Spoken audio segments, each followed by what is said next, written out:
नहीं लिखा हुआ सेकेंडरी स्कूल एग्जामिनेशन 2023 माध्यमिक स्कूल परीक्षा मतलब मैट्रिक का जो परीक्षा हुआ था, कोड नंबर 112 है, जी सेट नंबर है और साइंस विज्ञान और ये सेकेंड पाली का है, द्वितीय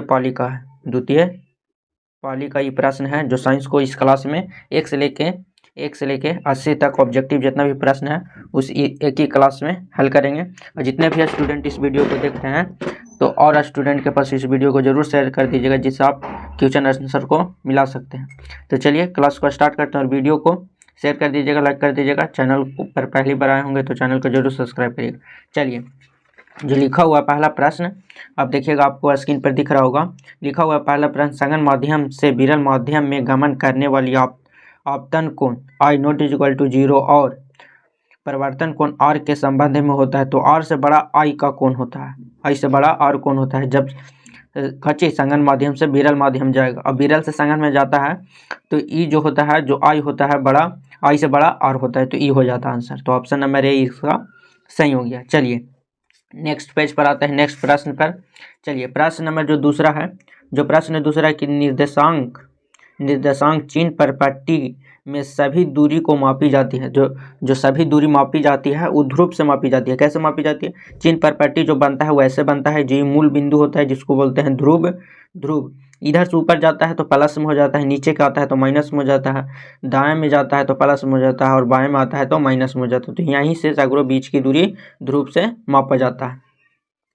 चलिए नेक्स्ट प्रश्न नंबर तीसरा जो लिखा हुआ है कि निम्नलिखित में से किस धातु को सोलर सेल बना होता है? किसका सोलर सेल बना होता है? तो सिलिकॉन का सोलर सेल बना होता है। न सोना का उपयोग किया जाता है, न जस्ता का, न प्लैटिनम का प्रयोग किया जाता है। तो सबका नहीं तो सिलिकॉन का प्रयोग किया जाता है। चलिए नेक्स्ट प्रश्न नंबर जो चौथा है कि लघुपथ के समय परिपथ का प्रतिरोध परिवर्तन नहीं होता है, या बी लिखा हुआ बहुत कम हो जाता है, या बहुत अधिक बढ़ जाता है, या डी इनमें से कोई नहीं। तो बहुत ही कम हो जाता है, लघु परिपथ के समय प्रतिरोध बहुत ही कम हो जाता है।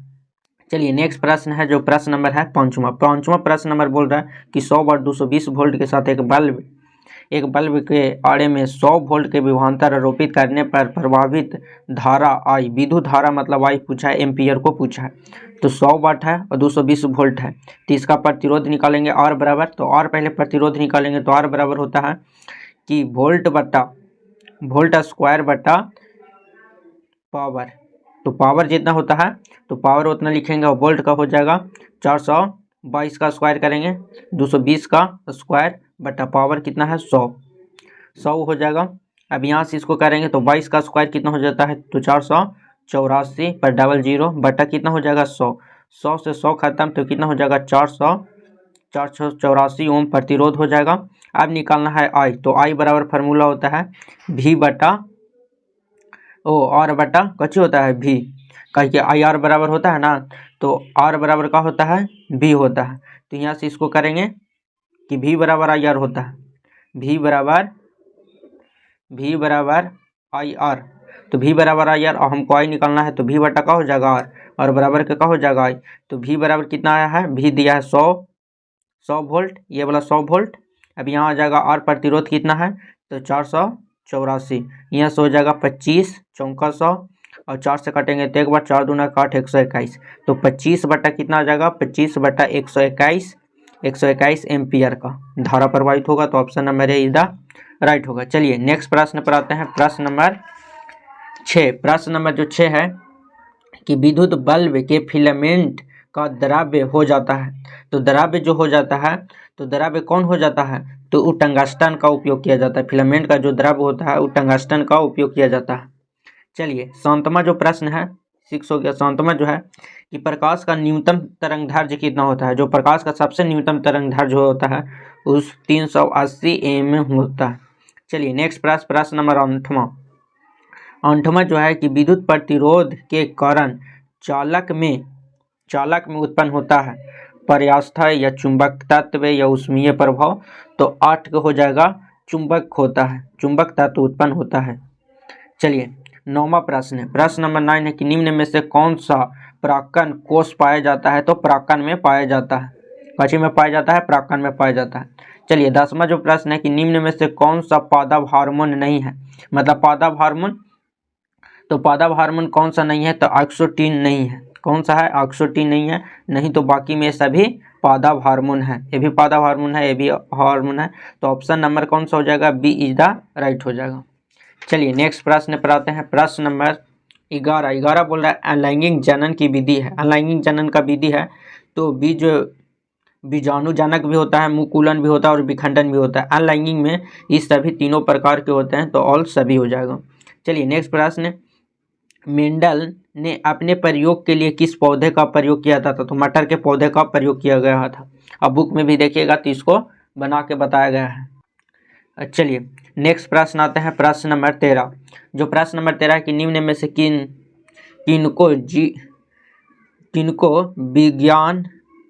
जीव विज्ञान का पिता कहा जाता है? तो अरस्तु को कहा जाता है विज्ञान का पिता।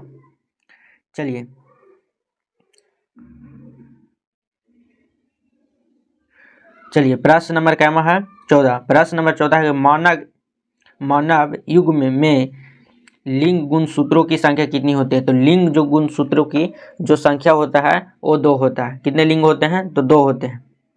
गुणसूत्र की संख्या कितना होता है? 2 में होता है। मानव युग में एक होता है एक्स और एक होता है वाई। ये होता है पुरुष में, और महिला में होता है एक्स और एक्स होता है। तो ये 2 गो ही होते हैं। चलिए 15 जो प्रश्न है कि प्रकाश संश्लेषण की प्रकाश अभिक्रिया होती है क्लोरोप्लास्ट के स्टोमाटा में, या क्लोरोप्लास्ट के गन्ना में, या कोशिका द्रव में, या माइक्रोकॉन्ड्रिया में? तो ऑप्शन नंबर ए इसका राइट हो जाएगा, क्लोरोप्लास्ट में, और क्लोरोप्लास्ट के स्टोमाटा में उसका उपयोग किया जाता है प्रकाश संश्लेषण, प्रकाश की अभिक्रिया को। चलिए नेक्स्ट प्रश्न पर आते हैं। प्रश्न नंबर कितना हो गया? 16 कि गुर्दे की उत्पादित मूत्र अवस्थित रूप में संग्रहित होता है मूत्र मार्ग से, मूत्र वाहिनी से, या वृक्क से, या मूत्राशय से? तो इसका जो आंसर होगा वो होगा मूत्राशय के द्वारा किया जाता है। मूत्राशय के द्वारा किया जाता है। नेक्स्ट प्रश्न 17 है कि धोबिया सोडा मतलब धोने वाला सोडा का रासायनिक सूत्र क्या होता है? तो इसका जो रासायनिक सूत्र होता है Na2CO3, जिसमें 10 अणु जल का प्रयोग किया जाता है। चलिए नेक्स्ट प्रश्न नंबर लिखा हुआ है 18 कि निम्नलिखित में कौन सा अधातु है? निम्नलिखित में कौन सा? कॉपर धातु है, पोटेशियम भी, फॉस्फोरस भी धातु है, लोहा भी धातु है। तो Na जो ये अधातु है। कैसे हो गया? ये अधातु हो गया। चलिए कैल्शियम का परमाणु संख्या क्या होता है? तो कैल्शियम का परमाणु संख्या जो होता है वो 20 होता है, 20 में पाया जाता है। चलिए नेक्स्ट प्रश्न नंबर कि मेंडलीव की आवर्त सारणी में वर्गों की संख्या कितनी होती है? तो 9 वर्गों की संख्या होती है। कितनी होती है? 9 वर्ग होते हैं, 7 वर्ग नहीं होते हैं, 9 वर्ग होते हैं। चलिए नेक्स्ट प्रश्न नंबर 21 जिप्सम का रासायनिक सूत्र क्या होता है? तो जिप्सम का रासायनिक सूत्र होता है CaSO4, जिसमें 2 अणुजल पाए जाते हैं। जिसमें कितने अणुजल पाए जाते हैं? 2 अणुजल पाए जाते हैं। 22 का हो गया कि बोरॉन का परमाणु भार क्या होता है? तो बोरॉन कितना में होता है? 5 में, और 5 दूना के कितना हो गया? 10, और 10 क्या हो गया? इसका संख्या हो गया, परमाणु भार हो गया 22 का, तो 10 हो जाएगा। 23 कैलेमाइन निम्नलिखित में किस धातु का अयस्क है? तो कैलेमाइन जो होता है वो जिंक का अयस्क होता है, जिंक जस्ता का अयस्क होता है। आते हैं 24 पर आयोडीन के एक अणु में नाइट्रोजन एवं हाइड्रोजन के परमाणु का अनुपात कितना होता है? परमाणुओं का अनुपात कितना होता है? तो एक अनुपात कितना होता है? 3 होता है। 1 अनुपात 3 होता है। कैसे होता है कि NH3 होता है, तो NH3 तो इसका हो गया 1, और ये हाइड्रोजन कितना हो गया? 3 हो गया, तो इसका अनुपात करेंगे तो नाइट्रोजन 1 हो जाएगा, हाइड्रोजन की कितना हो गया? 3 हो गया, तो इसका अनुपात पूछा था, तो 1 अनुपात कितना हो गया? 3 हो गया। चलिए नेक्स्ट प्रश्न 25 आते हैं। 25 है, चलिए नेक्स्ट प्रश्न है प्रश्न 25 की जैव आवर्धन प्रदर्शित करने वाला रसायन कौन सा है? तो जैव प्रवर्धन को रासायनिक परिवर्तन करने वाला जो ई नहीं है, option number B is the right है, डीपीडी द्वारा रासायनिक जैव अपवर्धन प्रदर्शित करने वाला रसायन का नाम है। चलिए नेक्स्ट प्रश्न पर आते हैं। प्रश्न नंबर 26, प्रश्न नंबर जो 26 है कि रंध्र का मुख्य कार्य क्या होता है?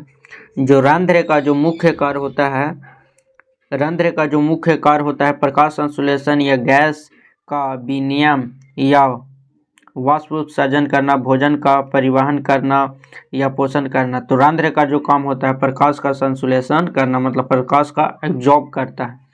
चलिए लिखा हुआ है 27 का कि कार्बन डाइऑक्साइड कितना प्रतिशत होता है, 0.3 या 0.03 या 0. तो ऑप्शन नंबर बी होगा 0.03% होता है। चलिए नेक्स्ट प्रश्न नंबर पर आते हैं 28 पर कि जैव 28 में लिखा हुआ है कि जैव उत्सर्जन पदार्थ होता है टेंटेनियम या गेंद या रेजिन। तो इनमें से सभी का उपयोग किया जाता है जैव पौधे को उत्सर्जित पदार्थ में। चलिए 29 प्रश्न है कि डायलिसिस मशीन द्वारा रक्त का शुद्धिकरण की प्रक्रिया कहलाती है हेमोडायलिसिस इसको बोलते हैं।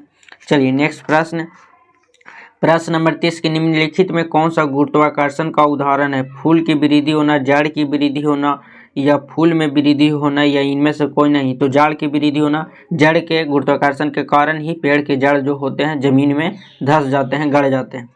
चलिए 31वां जो प्रश्न है कि पूर्ण विकसित अंडाशय कहलाता है, जो पूर्ण विकसित जो अंडाशय होते हैं उसे फल कहते हैं। जो फल जब बन जाता है, अंडबीज बन जाता है तो उसको फल बोलते हैं, बीजांड भी नहीं बोलते हैं ना बीज बोलते हैं, उसको बोलते हैं फल। चलिए 32 जो प्रश्न है कि लैंगिक जनन लिखा हुआ है कि लैंगिक जनन का संचारित रोग क्या होता है। तो लैंगिक जनन का संचारित रोग जो होता है वो एस्ट होता है, जो किसी साथ संबंध बनाने में होता है। चलिए लिखा हुआ है 33 जो है कि पेंटन जिनका अनुसूत्र C5H12 के कितने संरचन स्वाभाविक संभावना बन सकता है, कितना स्वाभाविक संभावना बन सकता है। तो ऑप्शन नंबर 3 बन सकता है। 3 कैसे बनता है देखिए, C 1 गो, 2 गो, 3 गो, 4 गो और ये 5 गो हो गया। अब इधर से एक एक लिखते हैं, ऐसे लगाते हैं, इसका बन जाता है।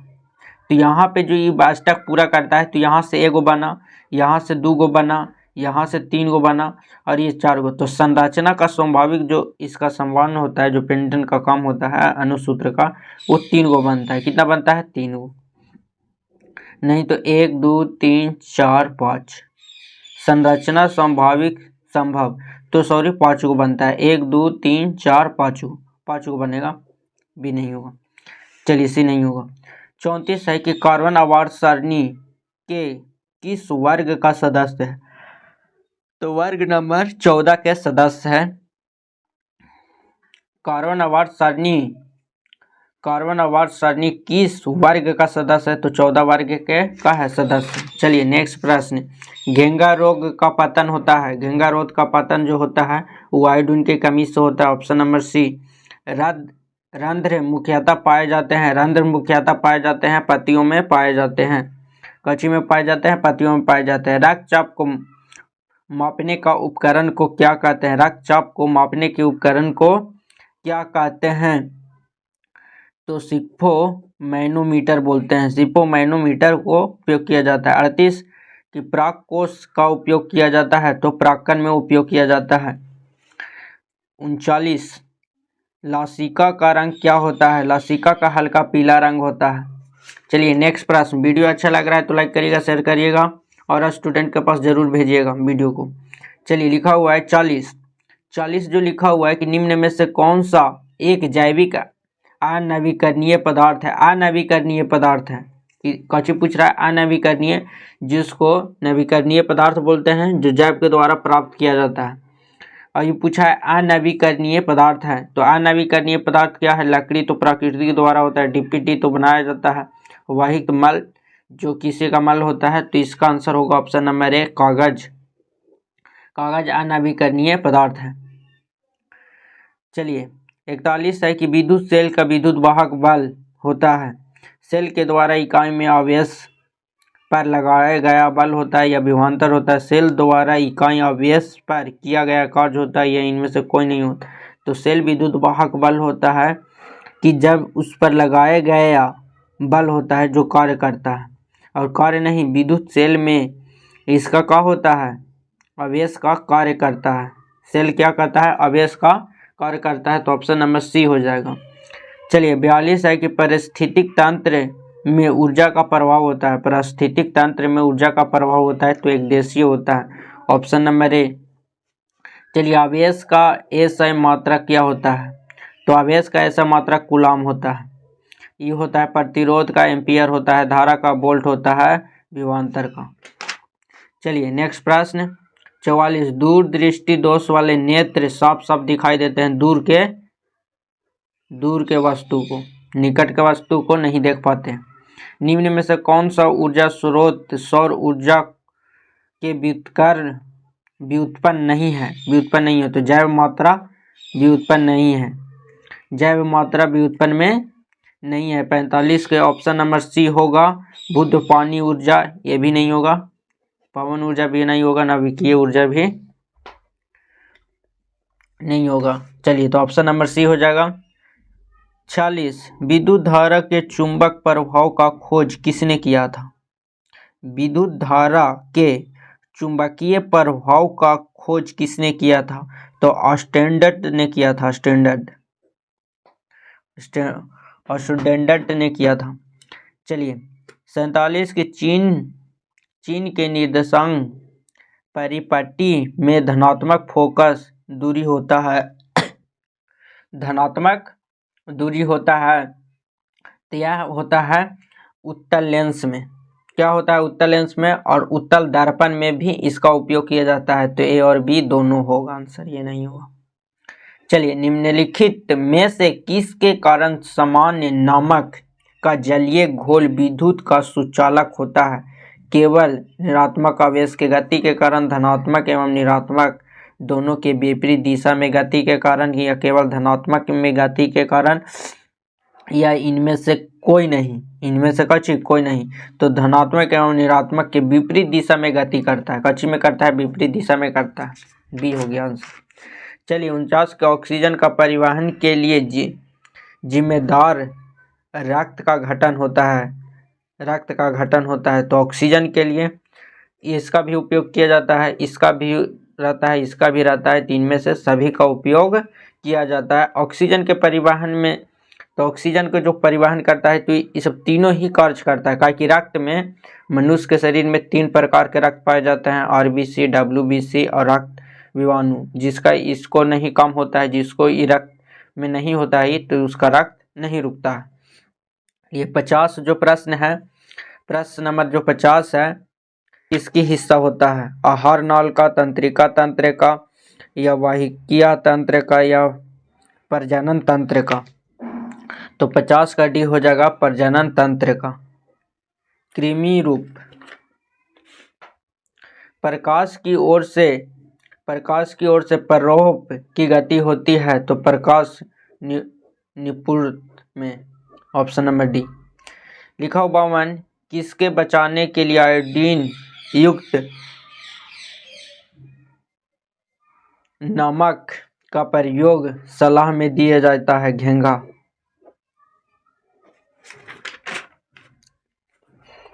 53 मनुष्य की कपाल तंत्रिका में संख्या कितनी जोड़ी होती है? 12 जोड़ी। मस्तिष्क में के कौन सा भाग गंध पहचानने का केंद्र है? तो इनमें से कोई नहीं है। इनमें से कोई नहीं है। ऑप्शन नंबर डी हो जाएगा सही। और इसका जो गंध पहचानने का जो होता है वो गहन प्रणाली होता है। गहन प्रणाली, इससे पहचाना जाता है। ये सब ऑप्शन है, 3 में से कोई नहीं। प्रथम मस्तिष्क धर्म प्रकट होना क्या कहलाता है? मासिक चक्र। निम्न में से कौन सा कृत्रिम करिका प्रदान की एक विधि है? इनमें से सभी विधि के द्वारा किया जाता है। चलिए 57 निम्न में से कौन सा अधातु विद्युत का सुचालक है? ग्रेफाइट। सक्रिय श्रेणी में निम्नलिखित में कौन सा सबसे अधिक सक्रिय धातु है? सोडियम। Na। शुद्ध सोना कितने कैरेट का होता है? तो 24 कैरेट का। और 22 कैरेट में आभूषण को बनाया जाता है। निम्नलिखित में किस धातु को केरोसिन तेल में डुबा कर रखा जाता है? तो सोडियम को। अम्ल के जलीय विलयन में निम्न में से कौन सा उत्पन्न होता है? तो पलायन को उत्पन्न किया जाता है। चलिए, निम्न में से कौन सा सबल अम्ल होता है? हाइड्रोक्लोरिक अम्ल HCl। चलिए नेक्स्ट प्रश्न, शुद्ध जल का pH मान होता है 7। निम्नलिखित में कौन सा पदार्थ जलीय विलयन में नीले लिटमस पत्र को लाल कर देता है? एसिड, जिसको अम्ल बोलते हैं। किस गोलीय दर्पण की फोकस दूरी प्लस 20 सेंटीमीटर हो तो गोलीय दर्पण क्या होगा? अवतल दर्पण में माइनस होता है उत्तल दर्पण।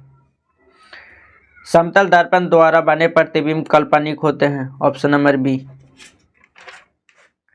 चलिए, यहाँ पे लिखा हुआ है कि निम्नलिखित में से कौन सा दर्पण का सूत्र है? तो ऑप्शन नंबर बी 1/f बराबर 1/v प्लस 1/u। किस समतल दर्पण की आवर्धन क्षमता +1 होता है?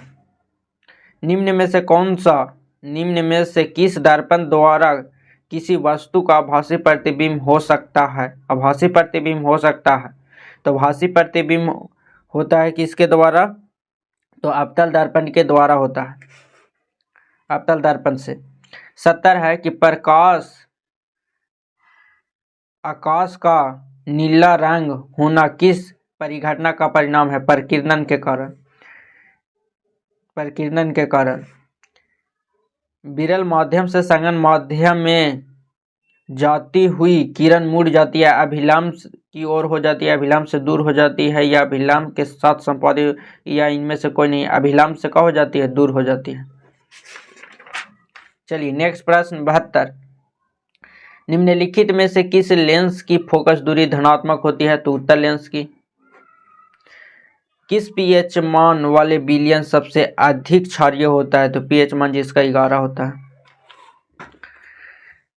किस बोल रहे हैं, चूना जल का रासायनिक नाम क्या होता है? कैल्शियम हाइड्रोक्साइड, जिसका फार्मूला होता है CaOH का होल टाइम्स 2।